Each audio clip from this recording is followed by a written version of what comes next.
પોતાના અહીં આવો તમને આપણી વાડીની સગવડતા કાર્યક્રમ વિશે અને તમને ટૂંકમાં અમે સાચવવામાં કંઈ ખામી નથી રહી ને એટલે કેવું લાગ્યું?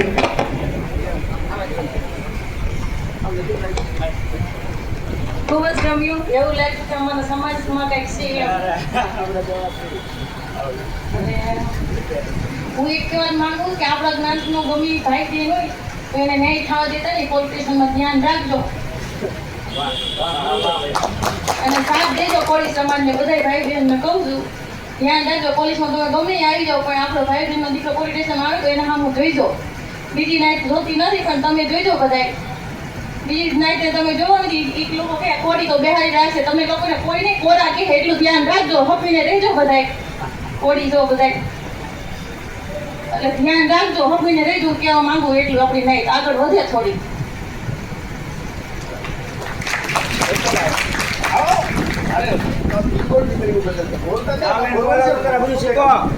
કાર્યક્રમ વિશે અને વાડી વિશે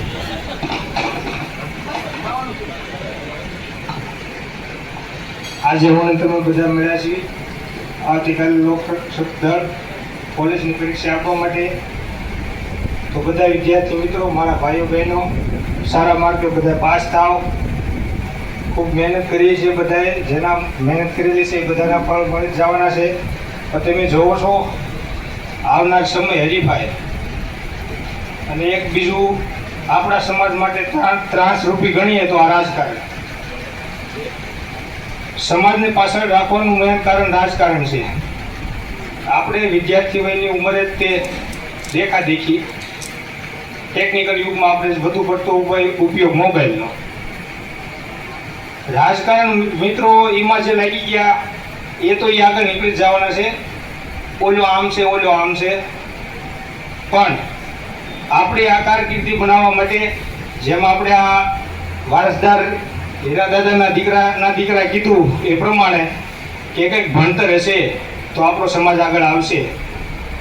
આવનાર સમયમાં ભણતર નહીં હોય તો જેમ આ દાદા આપણને એક પ્રવચન આપે છે એ પ્રમાણે આપણે તો નીચમાં ગણાવી છીએ હજુ. અને આવનારા સમયમાં જો જાગૃત નહીં બનીએ તો ગણાવવાના પણ. એટલે આવનાર સમયમાં બધા ખૂબ મહેનત કરો, ખૂબ આગળ વધો અને આપણા સમાજને ઉપયોગી બનો. અને ક્યાંય પણ અટવાય તો આપણા સમાજ માટે જેમ અહીંયા ભાવનગરમાં આવડા લોકો વ્યવસ્થા કરે છે એમ ઘણી જગ્યાએ બધા વ્યવસ્થા લોકો કરે છે. બધાને સપોર્ટ આપવાવાળા પણ છે. તો ભાઈઓ બહેનો ખૂબ ભણી અને આગળ વધો અને પોતાની કારકિર્દી આવનાર સમયને આપણા પરિવારની પણ બને અને આપણા સમાજને કંઈક ઉપયોગ બનવી એવી શુભેચ્છા પાઠવીએ. અને સારા માર્ગે બધા કાલ પાસ થાય એવી આશા રાખીએ. ખૂબ ખૂબ આભાર. જસદણ વિક્ષામાં કોઈ સમાજની એક વ્યક્તિનો ખૂન થઈ ગયું ત્યારે વિચાર કરજો કે આપણા સમાજમાં જેનું ખૂન થઈ ગયું ને એ લોકોને તે બધાને અંદર પોલીસ વાળા નાખી દીધા હતા. જેમાં એક તો માણસ પડી ગયો પણ એમાંથી એમની સાથે આંદોલનમાં સાથે 50, 60 કે 90 જણાને નાખી દીધા હતા. તો સત્તા નથી ને એટલે આવું બધું થાય. જસદણમાં માટે એટલા માટે એમને બોલાવ્યા વિક્ષામાં ગાવા માટે.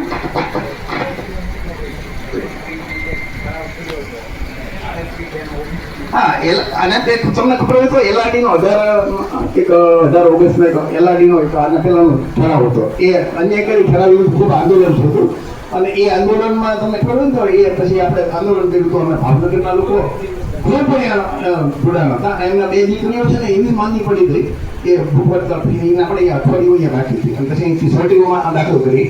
એ છોકરી જો અહીંયા દાખલ લાવવા નહોતો મરી ગયા, એમની દશા ખરાબ થઈ ગઈ હતી. તો એલઆરડીમાં એ આંદોલનમાં આપણે આંદોલન કર્યું ને ઠરાવ રદ થયો એટલે આપણી ઘણી બધી દીકરીઓને એમાં 37 છોકરીઓ વધારાની અંદર દાખલ થઈ હતી. તો વધારે તમારો સમય નથી લેતા. કાલની પરીક્ષામાં બધાને ખૂબ ખૂબ શુભેચ્છા.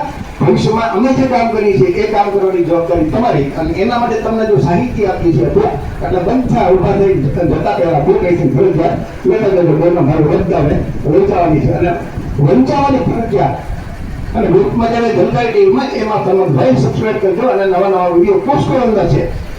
મનુસ્મૃતિમાં શું લખ્યું, ગીતામાં શું લખ્યું છે, આમાં શું લખ્યું છે, ટૂંકમાં એ બધી જાતના વિડીયો અંદર છે. તમને વાંચવાની જરૂર નથી કેમ કે મોટા પુસ્તકો ત્યાં કોઈ વાંચતો નથી. મેં બધા વાંચ્યા છે એટલે હું તમને કહું છું અને વાંચીને એનો સાર અમે આ પુસ્તકની અંદર લખ્યું છે.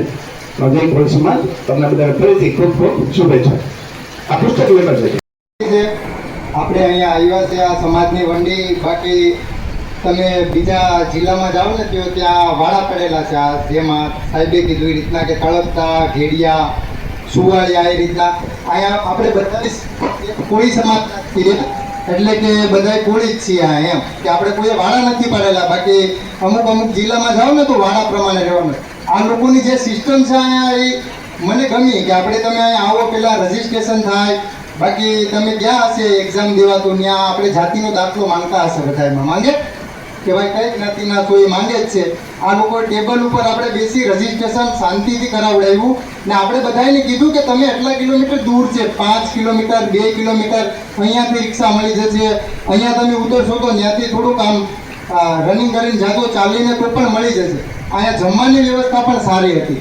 આપણે અહીંયા રહેવાની વ્યવસ્થા પણ આ લોકોએ કરી દીધી. એ લોકો મેનેજમેન્ટ ક્યાંથી કરતા હશે આપણને કંઈ ખ્યાલ નથી. પણ વાત 5 જ મિનિટ લઈશ, કેમ કે આપણે બધાને સવારે વહેલું ઉઠીને જવાનું છે એટલા માટે થઈને. પણ વાત મારે એટલી કરવી છે કે આપણો સમાજ એટલો પસાર છે ને કે એને આપણને ખ્યાલ નથી કેટલો પસાર છે ને. જ્યારે કોઈ કંપનીમાં જાઓ ને તો વધારે આપણા સમાજની બેન દીકરીઓ અને આપણા સમાજના છોકરા જ કામ કરતા હશે. એટલે 12 કલાકની નોકરીઓ કરવી ને એના કરતાં આ એક્ઝામમાં ફેલ થયા તો પાછી એ લોકોએ આપી જ દીધેલી છે, તો એમાં મહેનત કરી લો. ખાલી 6 કલાક 6 કલાક એવી મહેનત રંગ લાવશે ને કે એની કંઈ સીમા નહીં હોય. પણ જો આ 12 કલાક ઓલા ગધેડાની જેમ કામ કરવું ને તો સમાજ આગળ નહીં આવે. આપણે બધી સમાજ કહેતા હોય, પોલીસ સમાજ. તમે પોલીસ સ્ટેશનમાં જાઓ ને તો આ જેમ દાદા કહેતા હોય પગ છે ને તમારા કંપાવા માંડે. આપણા સમાજનો એક છોકરો ન હોય કે એક બેન ના હોય. હમણાં બે ભરતીથી જ લાગે છે બધાય. મારો ભાઈ પોલીસમાં છે, મારા બેન પણ છે. પણ પોલીસ સ્ટેશનમાં આપણી કાંઈ વેલ્યુ ન હોય આપણા સમાજની. તમે સ્ટાફમાં હોય ને તો પણ તમે ખાલી 3 જણા હોય ને તો તમારી વેલ્યુ, બાકી 1 જણ હોય તો કાંઈ વેલ્યુ નથી. જ્યારે તમે આમ એફઆઈઆર લખો ને ત્યારે ખબર પડે કે આ સીએ શું હોય. આપણા સમાજને કંઈ વેલ્યુ નથી. એટલે પોલીસ સ્ટેશનમાં જાય કે કાંઈ મામલતદારે હોય કે તાલુકા વિકાસ અધિકારી જાય, ત્યાં આપણા સમાજનો છોકરો કે બેન કે ભાઈ કે બેઠા હોય ને ત્યારે આપણે ગર્વની વાત થાય કે નહીં મારા સમાજનો છે. આપણે પાયો જ નબળો છે. જેમ કીધું એમ કે ઇંગ્લિશ મીડિયમ, આપણે ઇંગ્લિશ કે ગણિતમાં કે ધ્યાન જ નથી દેવાની. આપણે એમ કે હાર્ડ છે, હાર્ડ નથી, બધું સહેલું જ છે, પણ આપણને કરતા આવડવું જોઈએ. જો આપણે ગધેડાની જેમ જો બધાની પાછળ દોડવું હોય ને તો 12 કલાક માટે રાજકોટ છે, જીઆઈડીસી બનેલી જ છે ગુજરાતમાં, તો 12 કલાકમાં એમાં જતું રહેવાનું. બાકી 6 કલાક જ મહેનત જોઈએ. 6 નહીં 4 જ કલાક તમે ઘરનું કામ કરો ને તો ફિક્સ 4 કલાક આપો ને તોય થઈ જાય. મારું જ થઈ ગયું હતું CISFમાં આ વર્ષે, પણ એક્સિડન્ટના કારણે હું ટ્રેનિંગમાં ન જઈ. ખાલી 5 જ કલાક આપતો લાઇબ્રેરી, બાકી પછી ગેમ રમતો. જે છે ને ચોખ્ખું કહું તમારા સામે. પણ આપણે વિચારવાનું છે કે પેલા સમાજ તો કુટેવે જતો રહ્યો. પેલા તો કુટેવ કાઢવી પડે કે પાન માવા. અત્યારે તમે નાના છોકરાને જ મોકલો ઘરેથી કે તમે આ લઈ આવો તો આ લઈ આવો તો. એ પેલા તો કુટેવ કાઢવી જોઈએ. વધારે ટાઈમ નથી લેતો. અસ્તુ. જય કોળી સમાજ. આપણે જે 10,000 ફક્ત 2700 અનામત છે ને એ ભવિષ્યમાં 6500 અનામત થાય ને એના માટે મહેનત કરવાની છે. આપણી સત્તા લાવજો, એ થઈ જશે. હવે દરેક ચોપડી લેવા મળશે બધા મિત્રો વારા પછી 2 જગ્યાએ કરી નાખો એટલે ભાઈઓ બહેનો 2 જગ્યાએ.